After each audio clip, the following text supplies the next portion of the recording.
International മാർക്കറ്റിൽ അത്യാവശ്യം successful ആയിട്ടുള്ള, എന്നാൽ ഇന്ത്യൻ മാർക്കറ്റിൽ അത്ര ശ്രദ്ധ കിട്ടാത്ത, അത്ര വേണ്ടത്ര പരിഗണന കിട്ടാത്ത ഒരു സെഗ്മെൻറ്റുള്ള ഒരു വാഹനമായിട്ടാണ് നമ്മളിന്ന് വന്നിരിക്കുന്നത്.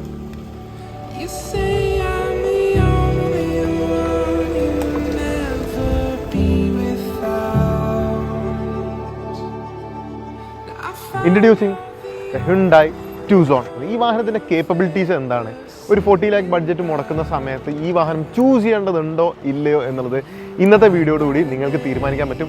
Welcome to get my wheel show powered by fuel infected media. 2 engine options ആണ് ഹ്യുണ്ടായി ഈ വാഹനത്തിനായിട്ട് നൽകിയിരിക്കുന്നത്. ഒരു 2 ലിറ്റർ നാച്ചുറലി ആസ്പിറേറ്റഡ് പെട്രോൾ എഞ്ചിനും അതുപോലെ ഒരു 2 ലിറ്ററിൻ്റെ ടർബോ ഡീസൽ എഞ്ചിനുമാണ് വന്നിരിക്കുന്നത്. ഗിയർ ബോക്സ് ഓപ്ഷൻസ് 2 വന്നിട്ടുണ്ട്. ഒരു 6 സ്പീഡ് ഓട്ടോമാറ്റിക് ട്രാൻസ്മിഷനും അതുപോലെ ഒരു 8 സ്പീഡ് ടോർക്ക് കൺവേർട്ടർ ഓട്ടോമാറ്റിക് ട്രാൻസ്മിഷനാണ് വന്നിരിക്കുന്നത്.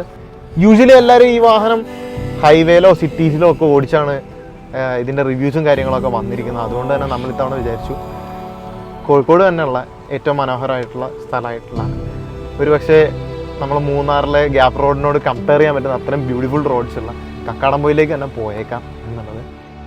ഇവിടെ വന്ന ശേഷവും നമ്മൾ അത്യാവശ്യം ഓഫ് റോഡ് കൂടി മോശമായ വഴികളിലൂടെ കയറുകയുണ്ടായി. കല്ലുകളും മണ്ണും ഒക്കെ നിറഞ്ഞ പാതകളിലൂടെയും പോവുകയുണ്ടായി. അപ്പോൾ ഒക്കെ ഇതിൻ്റെ ഓൾ വീൽ ഡ്രൈവ് സിസ്റ്റം വളരെ മികച്ച രീതിയിലായിരുന്നു പെർഫോം ചെയ്തുകൊണ്ടിരുന്നത്. നിങ്ങളൊരു ഹൈവേ പർപ്പസ് മാത്രമല്ല, നിങ്ങളുടെ ഫാമിലി ആയിട്ടുള്ള വളരെ കംഫർട്ടബിൾ ആയിട്ടുള്ള ഒരു വീക്കെൻഡ് എസ്കേപ്പ് ആഗ്രഹിക്കുന്ന ആളാണ് എങ്കിൽ നിങ്ങൾക്ക് ഈ വാഹനം ഈസി ആയിട്ട് ചൂസ് ചെയ്യാം. കാരണം ഇതിൻ്റെ ഓൾ വീൽ ഡ്രൈവ് സിസ്റ്റം സത്യം പറഞ്ഞാൽ എന്നെ അത്ഭുതപ്പെടുത്തി എന്ന് തന്നെ പറയാണ്ടിരിക്കാൻ വയ്യ.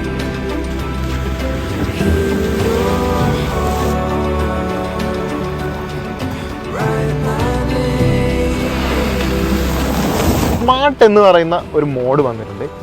എന്ന് വെച്ചാൽ നമ്മുടെ ഡ്രൈവിംഗ് സ്റ്റൈൽ അനുസരിച്ച്, നമ്മളെ ത്രോട്ടിൽ കൊടുക്കുന്ന രീതി അനുസരിച്ച് കാര്യങ്ങൾ മനസ്സിലാക്കി വാഹനം തന്നെ നമുക്ക് നമ്മളെ ഡ്രൈവിങ്ങിനനുസരിച്ചുള്ള ഒരു മോഡ് സെറ്റ് ചെയ്ത് തരുന്നതിനാണ് സ്മാർട്ട് എന്ന് പറയുന്ന മോഡ്.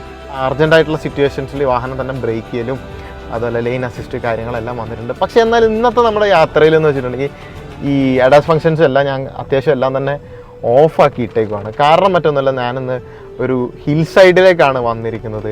ഒരു വീക്കെൻഡ് എസ്കേപ്പ് മോഡാണ്.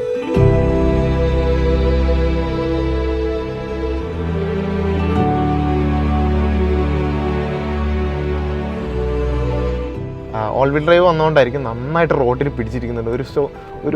ഒരു സ്ക്രീച്ചിങ് നോയ്സ് പോലും നമുക്ക് ഒരു വളവിൽ പോലും കേൾക്കാൻ സാധിച്ചിട്ടില്ല എന്നുള്ളതാണ്. അത് ഈ വണ്ടിയുടെ ഓൾ വീൽ ഡ്രൈവ് വന്നതുകൊണ്ടാണ്. ഈ വാഹനം എന്ന് പറയുന്നത് കുറച്ചുകൂടി ഒരു യൂറോപ്യൻ സ്റ്റാൻഡേർഡ്സ്, യൂറോപ്യൻ കൾച്ചറിലേക്ക് വരുന്നൊരു വാഹനമാണ്. അതുപോലെ അപ്പോൾ നിങ്ങൾ ഓൾ വീൽ ഡ്രൈവ് സിസ്റ്റമുള്ള വാഹനങ്ങൾ ഉപയോഗിച്ച് ശീലിച്ചവരാണ് എന്നൊക്കെ ഉണ്ടെങ്കിൽ നിങ്ങൾക്കുള്ള പെർഫെക്റ്റ് വാഹനമാണ്.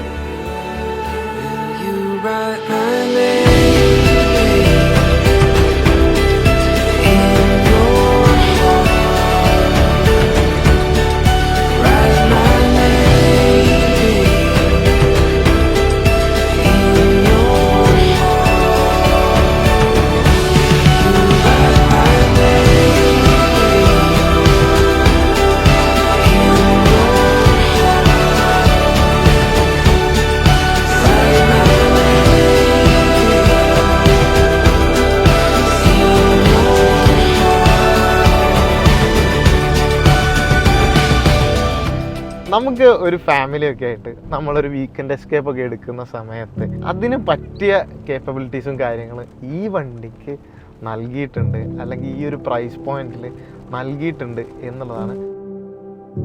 ഫ്രണ്ടിൽ കോ പാസഞ്ചർ സീറ്റ് ഇലക്ട്രിക് അഡ്ജസ്റ്റ്മെൻ്റ് ആണ് വന്നിരിക്കുന്നത്. അതുകൊണ്ട് തന്നെ നമുക്കിവിടെ ഈസി ആയിട്ട്, നിങ്ങൾക്ക് പുറകിലിരിക്കുകയാണ് കുറച്ച് സ്പേസ് കുറവാണ് എന്ന് തോന്നിക്കഴിഞ്ഞാൽ നമുക്ക് ബാക്കിലിരുന്ന് തന്നെ ഈ കോ പാസഞ്ചർ സീറ്റിനെ അഡ്ജസ്റ്റ് ചെയ്യാൻ പറ്റും. ഇതിനാണ് ബോസ് മോഡ് എന്ന് പറയുന്നത്.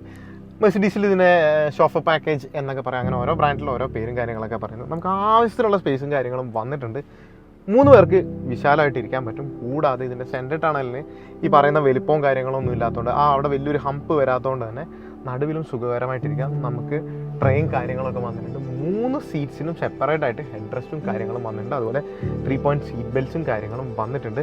നമുക്ക് ആകെ ഇല്ല അല്ലെങ്കിൽ പോരാ എന്ന് പോരായ്മയായിട്ട് പറയാനുള്ളതെന്ന് വെച്ചിട്ടുണ്ടെങ്കിൽ ഇതിന് ഒരു സൺ ബ്ലൈൻഡ് ഫ്രം ഫാക്ടറി ഇവർ നൽകിയിട്ടില്ല. എന്നാലും ഇതിൻ്റെ റിയറിൽ ഇരിക്കുന്ന സമയത്ത് നമുക്ക് ആവശ്യത്തിന് ഏറെ ഫീലുണ്ട്. സൺ റൂഫ് ഉള്ളത് കൊണ്ട് തന്നെ നല്ല എയറി ഫീൽ ഉണ്ട്. അതുപോലെ നല്ല സ്പേസും കാര്യങ്ങളുണ്ട്. കൂടാതെ ഇതിനൊരു റിക്ലൈൻ ഫംഗ്ഷനും വന്നിട്ടുണ്ട്. അതുകൊണ്ട് തന്നെ ദീർഘദൂര യാത്രകളൊക്കെ ചെയ്യുന്ന സമയത്ത് ഈ വാഹനം വളരെ കംഫർട്ടബിളാണ് ഇതിൻ്റെ റിയർ സീറ്റിലും. എനിക്ക് ഡ്രൈവ് ചെയ്യുന്നതിനെക്കാട്ടിലും ചിലപ്പോൾ ഇതിൻ്റെ ബാക്കി സീറ്റ്സിലിരുന്ന് ട്രാവലറായിട്ട് ഒരു പാസഞ്ചറായിട്ട് ഇരിക്കാൻ ഉള്ള ഒരു കംഫർട്ട് എന്ന് പറയുന്നത് കുറച്ചുകൂടി നല്ലതായിരിക്കും എന്ന് തോന്നുന്നുണ്ട്. എന്തുകൊണ്ട് ഇതിന് ഇത്ര വില വരുന്നു, അല്ലെങ്കിൽ ഈ വിലയ്ക്ക് ഇത് വാങ്ങണമോ എന്നുള്ള കാര്യങ്ങളൊക്കെ മനസ്സിലാവണം എന്നുണ്ടെങ്കിൽ തീർച്ചയായും ഉപയോഗിച്ച് തന്നെ നോക്കണം. തീർച്ചയായും ഞാൻ KVR Hyundaiൻ്റെ കോൺടാക്ട് നമ്പറും കാര്യങ്ങളും കൊടുക്കാം. നിങ്ങൾ കോൺടാക്ട് ചെയ്ത് നോക്കുക. ഏറ്റവും ബെസ്റ്റ് ഡീൽസ് നിങ്ങൾക്ക് ഇവർ നൽകുന്നതായിരിക്കും. കൂടാതെ നിങ്ങൾക്ക് വളരെ അടിപൊളിയായിട്ടുള്ള എക്സ്പീരിയൻസ് ചെയ്യാനുള്ള അവസരവും ഇവർ ഒരുക്കി നൽകുന്നതായിരിക്കും.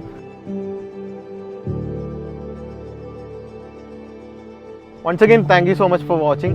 This is Apu Joseph with Get My Wheel Show powered by Phil and Fictech Media. അടുത്തൊരു കിടിലൻ വണ്ടിയായിട്ട് വരുന്നവരെ സ്റ്റേ ട്യൂൺ വിത്ത് us.